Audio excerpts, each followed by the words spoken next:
All right. On three, let's do a double clap together so that all the cameras. Wouldn't that be worse? Just do one clap. Okay. We'll just make sure all cameras can see it. Ready? Nice. Hey everybody, welcome back. Thanks for tuning in for another video. It's been really fun seeing the engagement on our last video. It was really fun to shoot too. Today we're doing something that was kind of my idea, to talk to Luke about what it's like to own a production company and rental house, how he got to that point, what it looks like.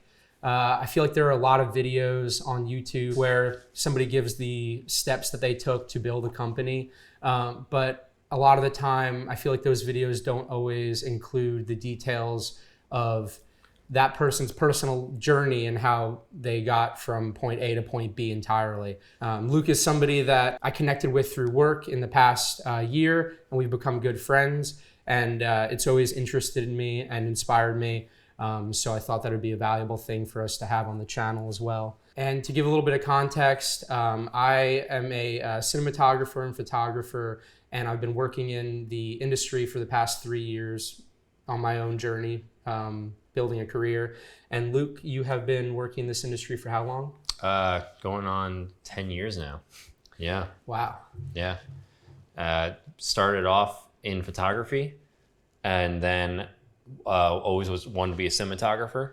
So I started doing that a little bit, and then I jumped into grip and electric on film sets in the city and took that as my path up, basically. So I was a grip and then a key grip, and then I went from key grip to a gaffer. And I've been a gaffer for like 6.5 years now, or like I gaffed for 6.5 years. And then, yeah. Right, and you built quite a reputation for yourself as a gaffer and built out a lighting and grip company around that position that you've created for yourself. Yeah. But let's take a step back. I want to talk about how and when you decided to start this career and what that looked like in the infancy of you even knowing what this career was. I feel like it was in my literal infancy. I wanted to start this. I'm one of those guys that was that had a camera when I was like 5. Like my parents would always give me like cameras, or we had a home video camera, and I would just play with it all the time. So I was always into like making videos. Like that was the most fun thing to me. So I didn't know I could make a career out of it though. That was the thing. It was just a fun play thing. I'd save up money, buy like whatever camcorder was out at the time. I used Windows Movie Maker to make films. I made birthday films for my family members whenever I could, and then just like dumb like little like stories and short films with my friends when I was like 10 and 12. And yeah, I was originally going to be a mechanic. Like when I was picking my job path, Car mechanic. I was going to be a car mechanic. I wanted to like work in like a tuning shop even, or like and I was in that career path. Like I was in school for it, and we need a final project, and I still had loved doing film stuff. I actually did film stuff, funny enough, with Nick and two of our other friends, Jacob and Matt. And we were making YouTube videos in high school together, which was a lot of fun. We thought we'd actually become YouTube famous back then by doing sketch comedy, which no one's ever going to see those videos. They'll never see the light of day. Nick's behind the camera. He knows what I'm talking about. We never even posted them. No. We would actually sit back and watch the videos together eating Chinese food. Yeah, it was for us. Yeah, it was just for us. Those are the good old days. Those are the good old days. But we all like decided to like try and find real careers. So mine was going to be an auto mechanic. And we had a final project in that class. And for my final project, I made a documentary about the program. And I was like, shit, I can't be an auto mechanic. I was like, I really want to do this instead. Cool. Yeah, man. And got out of high school and met a very famous photographer, Doug Menuet, who kind of took me in the studio, and they started mentoring me on photography and cinematography, and I started working on photo sets, and just kind of became like a whole thing for me. Like became my life. But I've always known I want to do this. So how did you meet Doug and make that first connection? Because I feel like this is a really important aspect of what we do in this line of work is seeking mentorship Yeah. and finding connections with people that you can grow with. Mm-hmm. So how did you make that first connection? Yeah, it's very true. Trying to find mentors is a very big part, because that's also why a lot of people go to schools, to be like surrounded by peers and like have real mentors for it. I wasn't actually looking for one, because since I decided to go to be a filmmaker, right at the end of high school, I didn't have like a film school picked out or something. And I was just looking for a job. Like I tried making films for people around Kingston here and there. And I got lucky. Like I got a couple of festivals that like wanted me to shoot some live stuff and some interviews with people. And then my parents' restaurant, the studio manager was having luncheon there. And my dad was like, oh, you know, my son's trying to work in photography or film, and you got a job for him? Like he's a very like right in your face type of guy. And she was like, actually, I do need a new intern at the studio. So she hired me pretty much on the spot. Wow. And I was like, that's amazing. So I went with a photo portfolio and everything. And she's like, oh, that doesn't matter. She goes, you see that broom over there and that hammer? She goes, I need you to fix the shelves and sweep the floor. And that was my first job in photography. Okay. And Nice. It was funny because the photographer, Doug, he was out on set all the time. Like, I mean, if you look this guy up, like he's just world famous. Like he was, when I got to him, it was towards like the end of him being out all the time on set. Like I worked there, and 3 months later I finally met him, and we were working on a photo Wow. together. Like he was working on one and I was expressing interest. So we started talking more and more. That studio manager was insane. She actually got fired like a week after he came back. Wow. So I started working. He wanted to take me on photo sets right away. So my first job was for Eventbrite when they weren't even when they were just getting big. So it was their first big photo campaign. So I went out to San Francisco to be a photo assistant with him, and it was awesome. And because of him, I started traveling for jobs. Like none of the jobs were ever local or in New York City. They were all over the world, all over the U.S. So that was like how I got on set, was by traveling on planes and like going hotels and like having to set up renting gear everywhere and stuff like that. And how old were you at that time? I was 18. Wow. Yeah, I was I was 17 when I started working for him. So I started immediately. That was a really good first connection. Dude. Most people don't find a connection like that out the gate. Yeah, it was a great first connection, and it was kind of cool because about 2 years into it, I actually became a studio manager. Really? Yeah, it was awesome. Wow. Yeah. So you started to gain more responsibility. So what were the first couple years like? The first couple years was really just maintaining equipment there, and then one of the things in a photo studio was he had a 30-year long career at the point that I had started. So people would buy photos from him, or people would want to buy the photo rights to use on a website. And I would have to go into the archive, go back and get the photo from the 80s that was scanned into the Aperture library, and then touch it up with Photoshop, and then send the file out. Or Gotcha. literally make a print, cut it, and frame it for people who ordered it, which was really cool. Yeah, so the general duties of operating a high-end photo studio like that. Yeah. And then every single operating time with we went out, collection. yeah. And every time we went out on a set, even though I was going to go out on it too, I still had to answer other emails that were going on. And I was in charge of all the gear rentals, which was the thing. I had to make sure that we had everything we needed. The cameras needed to be there if we needed to rent more cameras. The lighting package had to be whatever our first assistant was doing. And about a year and a half in, I became the first assistant. Was it a year and a half? I think it was about 2 years in, actually. I became the first assistant for him. So I just dealt with all that stuff anyway. Okay. Yeah. It was cool. Yeah, that sounds like the perfect opportunity for somebody like yourself, young, wanting to get more into photography, learn about working in that world. That opens you up to every bit of knowledge you need to move forward with that. But then you didn't move forward with photography. No. You changed directions a little bit. You want to tell me how that change started? Yeah, it was still actually through him that he was allowing me to change it, because he knew I always wanted to be a filmmaker. So when we did jobs, I would also, when I wasn't the first assistant, I would actually film the jobs and create behind the scenes videos or promotional videos. And sometimes I was also getting to make content for the shoot, so they would buy it from me, which was really cool. Wow. And then he switched from Nikon to Leica, and this is where the Leica snobbery comes into real play here. So we actually both worked for Leica for a little while. He became an ambassador, one of the first big ambassadors for them. At that point, they weren't giving cameras to the ambassadors. Like the ambassadors, it's just the people that bought the cameras the most and they wanted to promote. So he was like the first guy they actually gave cameras to. And this is when the Leica SL came out, the first one. So they gave him $30,000 of cameras. Wow. Camera equipment, lenses, everything. We had to then make films about the camera and a short film at the end of it with the cameras. So he would write the scripts and everything, and then and he would direct it. And then I would literally be in charge of, like, I would be the director of photography, but it was more like a solo filmmaker thing. So I would also be doing that, lighting it, and I would do the sound on it. Wow. And I would do all of the editing and VFX to the point where, like, I think by the third video, like, I started directed a little bit more.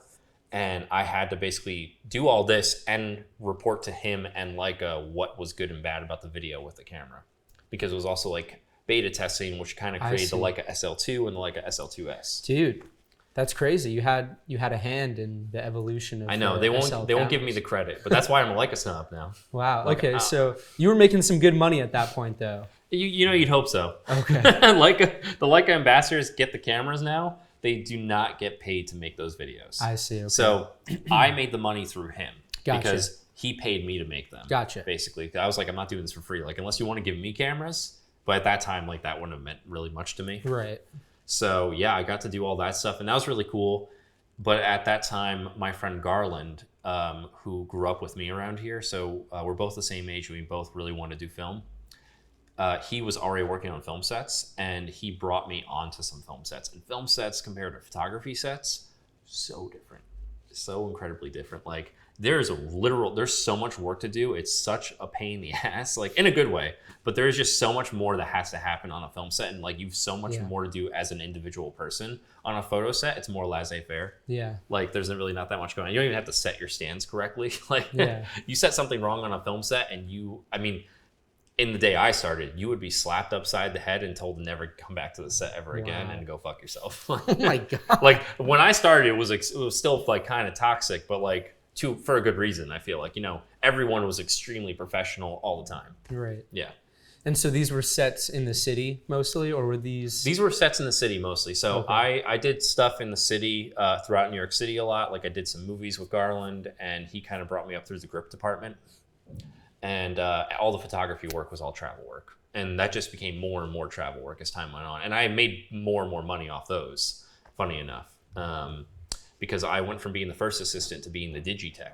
So, like, I had my own kit and everything, and I'd have to fly out with it, and it was great. Wow. It was awesome. Yeah, it's super cool. Yeah, I still love those jobs when they come up, but they're not as much anymore. Who working in this industry doesn't love the idea of getting to travel for a job and see a new environment, get to have some exciting...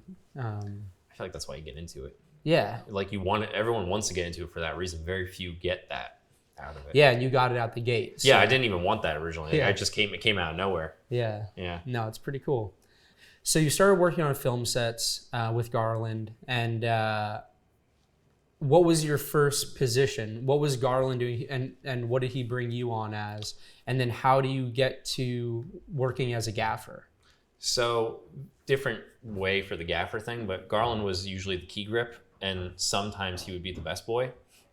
So I would come on as a third, and then sometimes he brought me on as the best boy. So the third basically is just like, you're just doing whatever you're told. The best boy is the one that's relaying whatever the key grip is saying, or the best boy on either side of the department relays to the thirds, to like a third, the fourth, fifth, whatever, what you're actually supposed to do on set. So they manage the team basically, and that was like... First time I did that, I was terrible at it. That's a lot to do. Yeah. And you manage all the equipment too. Like, you make sure it's all there, like, accounted for, and you make sure, like, when stuff, like, what part of the set has this much equipment, so you have to keep track of everything. Right. So how were you learning this stuff? Was it all trial by fire in the moment of taking a job, saying yes to something, and then learning on the spot, asking questions, or? I learned a lot of stuff online, actually. I learned a lot through YouTube originally. Like, when I was in high school, I watched Film Riot, which was an awesome YouTube channel and still is. I actually just gotta try watching it again. I've stopped for a long time, but I'd watch it like every week because they already had been doing it for a couple years. So I was like catching up on all the episodes, and they did like an episode a week. Okay. So I learned a lot about filmmaking just through them. So I don't know Film Riot, but were there videos about filmmaking broadly, or were you learning grip and electric that was skills from these videos? Because from what I've seen online, there aren't really, you can't learn everything that you need to know about being a gaffer or key grip from no. videos. No, there's not, and there's really not that many still. So Film Riot was about like filming and stuff and like positions and everything, and like, but basically like actually creating the films and shooting them. Right. Grip Tips was an old. I don't know if they do it anymore, but Grip Tips was one by another, like a Best Boy, I believe, or a Key Grip, and he would show you how to set C stands, how to make stingers. That's why we make all the stingers here now, is because like I watched all these videos on how to do things. Gotcha. But I also just worked with a lot of really professional people, so I knew enough to like do the job. But you learn just by literally being there and seeing how people set things up and just asking a question here and there. Which when I started, I was always scared to ask a question. You know, the big thing is definitely ask questions, because in the grip department, it is so much like whatever you're setting up, like it has to be done correctly. Right. You can't mess up how you set it up. Right. Like, don't set your C stand incorrectly. I know people like make a big deal out of that, but like if something falls on a set that just like looks bad, you don't want anyone getting hurt. Yeah. Type of thing. But I learned a lot of it just from being on set, like and just going from set to set. Like Garland taught me a lot of stuff, and then we stopped working together so much for a little while after a movie, and I started working with other people. But the whole transition was I basically wanted to be a gaffer, because I was already doing lighting, because I was making my own personal YouTube videos with my kit, and I was still taking jobs with Doug where like I would be the DP but also be lighting stuff. And he taught me a lot about like lighting direction and composition. Like that was like the big thing for him in my life, was he mentored me on like how to compose a shot. Not in how to actually run a film set, because photographers running film sets don't always go that well. Right. But he taught me a lot about the composition, like direction of light and stuff, and it made me see it in a really good way. So I knew how to light very well. I just wasn't on that side of it, and I wasn't like super, super technical. So I was just waiting for the opportunity, and a low budget short film came up and was like, need a gaffer in upstate New York. And I said, maybe me. And they hired me. And I knew enough, and I definitely did like an okay job, but like the whole shoot was like, you know, it's fine. That low budget short didn't go anywhere. Okay. And it, like I did a fine job. I definitely like progressed much more as a gaffer as time went on. But basically, when I got that job, I just started taking gaffing jobs only, and I would take low budget gaffing jobs because the stakes were never like super high. And I was lucky that just like the people I worked with and the DPs I was working with like saw something more in me, and I got onto bigger and bigger things, and it just kind of snowballed into like a whole career being a gaffer. But part of that also was the equipment really helped me out too. Right.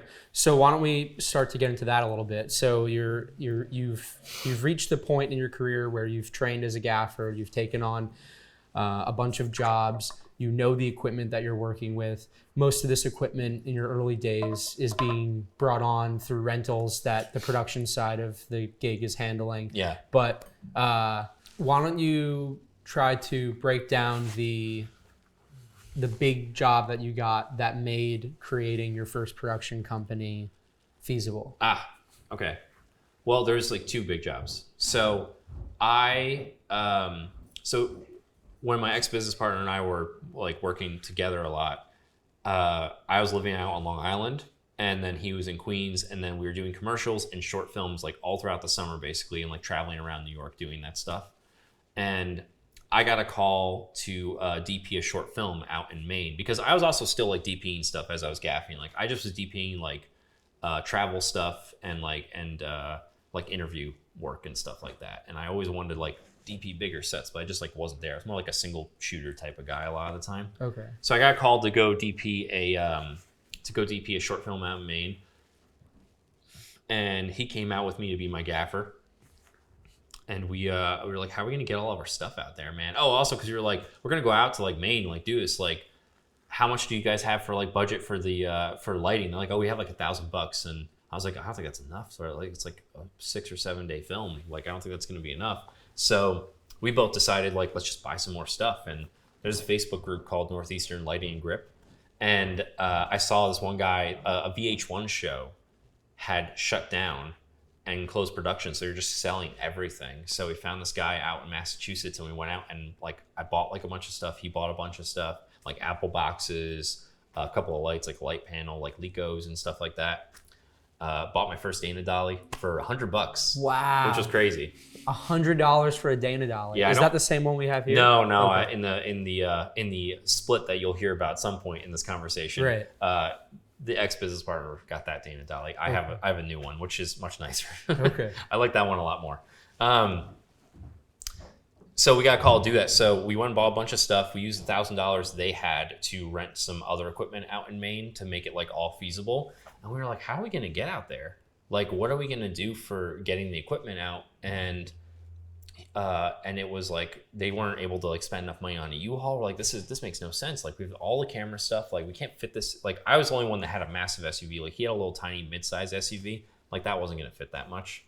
And like my girlfriend at the time also was like the production designer. So she was going to use my SUV and bring all the stuff out there. And my dad had French Kiss Bakery, his actual bakery with his face on it. And we had a bunch of Nissan NV, like Sprinter style vans. One of them wasn't turned into a full freezer. It just was a high roof model, and it had some wood in the back and then a bunch of like standing freezers, like top down freezers. And he had just closed down the route that was working on. And he's like, I'm going to sell this probably. And I was like, can I give you $200, Dad? And just like get the van from you? And he was like, yeah, I don't care. He's like, go ahead. And even like, I literally think like an hour after that, I called up my ex-business partner, and I was like, dude, we should just buy this van. Like, it doesn't have that much money left on it. I'm sure we could just pay off what's left on it, and he'd be fine with, like, here, he got his money out. And he's like, that's crazy, man. Like, what do you mean buy a van? Like, that's the whole thing. I'm like, I don't know, man. I see something in this. I see it. And so we ended up just renting the van. And then we went out, we like loaded it all up. And as we're loading it up in the street outside my house, people are coming by being like, what, you guys CIA or something? Like, it says bakery on the side. What's all the equipment in there? And we're like, it's pretty funny. And we did the whole short film. It went really well. And we decided to go camping in Acadia before coming back. And we're camping. We're all sitting by the campfire. And like, I was like, dude, I'm like, we should just do the, buy the van. He's like, what if we just made it French Kiss Bakery Productions? I'll give him the credit. He's like, we should do French Kiss Bakery Productions. And I was like, dude, that's awesome. So I was like, let's do the van. He's like, let's not even change the name. And I'm like, that's great. Let's just do that. So French Kiss Bakery Productions was born, which was our real, we were kind of a production company, but we really were like, a grip and gaffer with a 1-ton van that we were like building out slowly. It wasn't like really a 1-ton. So while we were on that job, we decided this is going to be us. We're not even going to take the logos off the van. I called my dad. I was like, can we just pay off what's left? He's like, yeah, it's like 12 grand left on it. He's like, you can just make the rest of the payments on it. I'm like, awesome, great. And since it was like under me, I didn't have to change the title or anything. Oh, nice. So while we were in Maine, like as we're coming back, I got a call from David Quaitman, and he's like, dude, I got this shoot. It's for a company called P-Volve, which, some people know what that is now because it's bigger. But it's like a Pilates class similar to Peloton. Like, they do streaming and stuff. He's like, we need a gaffer. It's literally going to be like 3 weeks a month and lighting a studio. And then we're going to like do commercials in between. Like, you want to come on with all your equipment? I was like, yeah, dude, I just got this van. I got all this equipment in there. And he's like, sick, dude. So we went and did this job. And we did it probably for 6 months. And it was ridiculous, dude. I made so much money off this job because I also got the help from a local rental house in Brooklyn, Lightbulb Grip and Electric. And he gave me the equipment. I would sub-rent through him because we need like jokers and like multiple jokers and like a bunch of extra quasars and like sky panels and some things when we did commercials. Because like my package was able to light the weekly stuff. We did commercial, like they would spend like $20,000-$30,000 on equipment. Wow. And he's like, I'll give it to you half price because it was so much money. He's like, take half, I'll take half. He's like, we'll just call it a deal. And I was like, dude, awesome. So because of him, wow. So that rental house owner really hooked you up. Dude, he's a good guy. He really helps out like a lot of owner ops and stuff. So he helped us out and he gave us we were just making a ridiculous amount of money on this. Like even with the stuff that wasn't ours, we were still making like $15,000 a month. Wow. On like renting our equipment out. And it was great. It was a little like tedious because we were there 3 weeks a month basically. So it became a real 9 to 5 showing up to this set. And then eventually like they bought a studio because they were renting a studio for 40 grand a month. Like a studio in like a stage. Wow. And so eventually, yeah, they bought their own place. we still were doing for a while, and then they were trying to phase us out. Like they were trying to hire actually us individually, like on payroll to just like work there full time. Right. I remember you talking about how hiring you on payroll would save them money in the long run because you're no longer a contracted day rate. Exactly. You're salaried. Yeah. And I gave them the most I could too, because I was the gaffer, but whenever we set up for the interviews, not the interview stuff, for the streaming stuff, like I had nothing to do besides turn on the lights. So David and I did, we dual opt a massive 16-foot jib with like a Movi on it and stuff. Wow. Yeah, and that was pretty cool. That was also a side thing I didn't add before, is like with David. So because he was a Movi op guy, I bought like a Movi M15. I became like one of the few Movi guys in the city for a while. So I was like very much like, specialty camera department or a gaffer, which was such an odd thing to be the two of those. Wow. Yeah, you diversified yourself very well, and then just took you profited on the opportunities as they came. Pretty much. I just said yes to almost everything. Right. Because That's the way you have to be in this industry. I branded myself as a filmmaker more than anything else. So like I could do anything. It's also why I had a sound kit. Like I did sound on some jobs. It was Got to be able to do it all nowadays, right? Yeah. I mean, yeah. People make fun of you for being a jack of all trades. Like that's not how you get around. But like a jack of all trades, they're like, what's the saying? A jack of all trades is a master of none. right. And then I think but there's a full saying to that. Jack of all trades is a master of none, but better than a master of one. I like that. Yeah.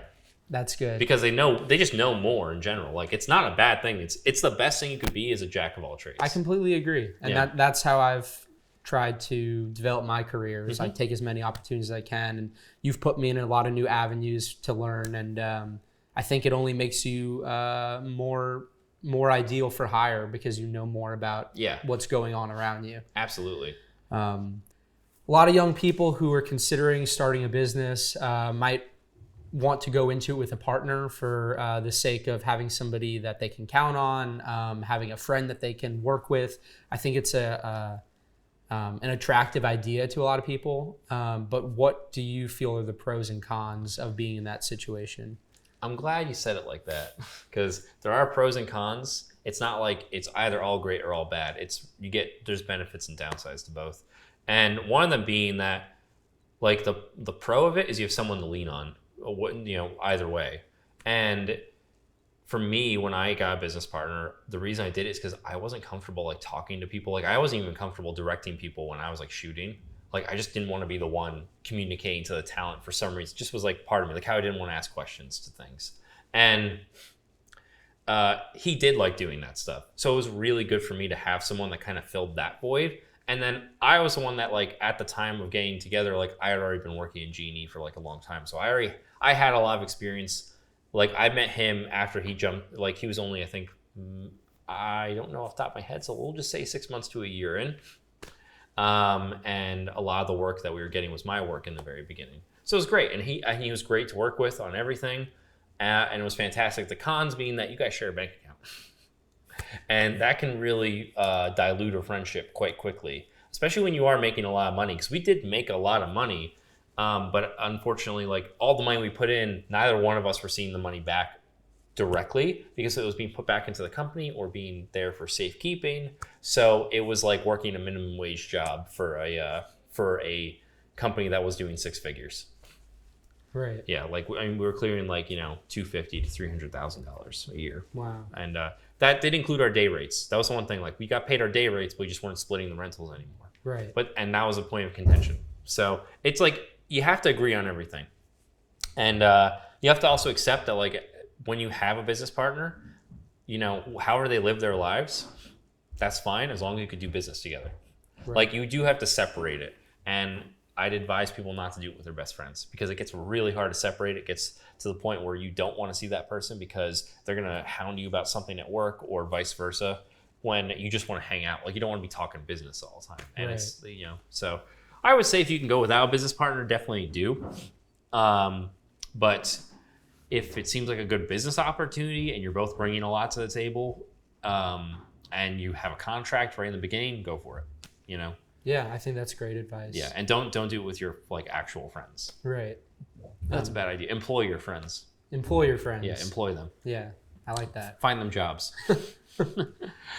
So I guess one of the last things I wanted to touch on was the fact that you have such a fantastic reputation across everybody that you've worked with, and you've connected me with a bunch of people now that I work with who were previously your initial connection, and everybody just has fantastic things to say about you and the way you work. How do you build a reputation like that? What do you see as your natural qualities that show up in that way? So I think what built that reputation for me was being able to do so many different things. So back to being like, a jack of all trades is like, because I do so much camera stuff and I do so much lighting work that I get called for like a lot of different things. And then I would be on a set as a gaffer and they're like, what do you think about the shot? As a DP, even though I'm not the DP on this. And also I was doing color work for a lot of people too. So they're like, do you think we're good like with how this is with the exposure? I'm like, oh no, it's fine, man. Like you could just like qualify that, like your colors have nothing to do with, like, don't worry about it. And it would be like invaluable information because otherwise we'd be spending like hours trying to fix something we didn't need to fix in the first place. Because you don't know. It's like how you have a VFX supervisor on a set. Mm-hmm. If you were shooting everything on green screen and no one there knew what was going to happen in post, that would be the worst job for someone to have to deal with afterwards. But I think that was a big part of it. And then also just being like a good person and being very helpful. And I also work with a lot of very good people. Like if I work with people that rub me the wrong way, or I think that they're not good people in general, to how they operate on set, like being professional is not being like a bad person. Like I need this to get done. I need it done now. I need it done this way. Completely acceptable. Like goofing off all day on set, not acceptable. Right. And so I work with a lot of people that are like, they're good people. They're good human beings, and they also are very professional at their job. They take their jobs very seriously. And I think that's like when you work with good people, they bring out the best in you and vice versa. So I think that's also why I have a good reputation, is just the people I work with in general. Yeah, no, I that's the exact same sort of mentality that I have, that I try to adopt, and that I appreciate when I notice that people I'm working with have that same kind of mentality. Yeah. Is there anything that you want to say about Les Delis, the current company, Delights Bakery Productions? Just Delights Productions. Delights Productions. Yeah, come on, you work here. Well, I know, but the website. I mean, we've got. Oh yeah, it is Delight Dash Bakery. Yeah, so and the it's emails. Yeah, and, I mean, we still continue the whole thing. Is like this is what came from French Kiss Bakery. So as my ex-business partner, and I split up, I created a Les Delis. He created another thing. I won't give him the free advertising. Don't put that in there either. But so yeah, that's still like the whole bakery theme. Like this is a rental house and production company it's disguised as a bakery. So no one will ever try to rob me. But the more people that know this and see these videos will probably try to rob me. So then I think we turn it into a fire truck. Wow. Who would try to rob a fire truck? Wow. Yeah. I didn't see that coming. That's what they said about the That's bakery. the next chapter. You're damn right. Nobody's robbing a fire truck. No one's robbing a fire truck. What, you gonna get water? Maybe here in California. Or Miller Lights, the way these firemen be drinking. Can't paint your city, dude. So, yeah, with this company, I think what people see is I brought this upstate. Originally, French Kiss was upstate, and then it was brought to Brooklyn. And then in the split up, I moved it back up here because there is no real rental houses up here at all. Like there's stages, there's owner operators. I'm treating this not as an owner operator situation. Like obviously I do that, but I treat it as a legitimate rental house you can come to for your needs. And I'm always rethinking how things can be done with my experience on set and like how things could be better. And I think that's good because a lot of rental houses and a lot of owner operator stuff has been happening. So that's all being forgotten almost, like how to like legitimately run something and like how to organize stuff. And, my whole thing, how I don't like my aperture lights in cases, because who the hell uses a case? There's a unit shelf. That's where stuff goes. Because when I was using stuff, you could throw it into a car and the car would be broken. The unit would still turn on. And I mean through the window, just to be clear.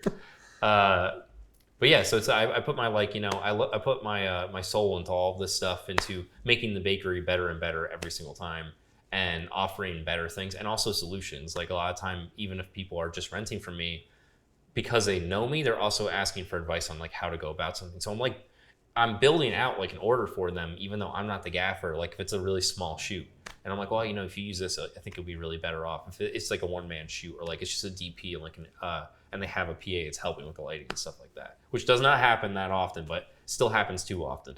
Right.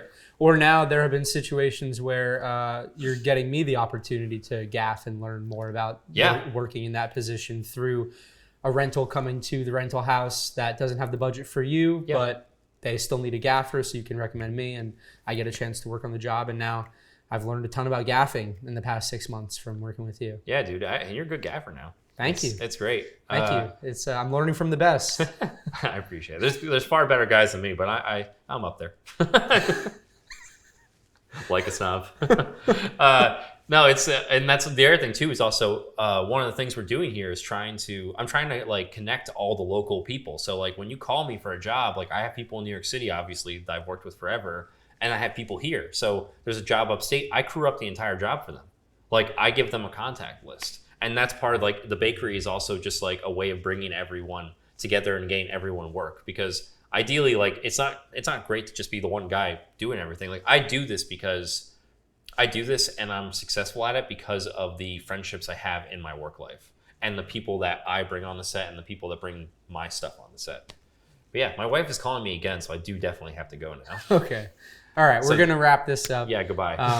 Thank you guys for watching. I hope this was enlightening, and thank you for sharing your journey with us. Anytime. And we're excited to see what you do next. Sounds good, man. I'm going to go home and get killed for being about an hour late now. So Oh, God. Second baby's on the way. You know how that goes, right?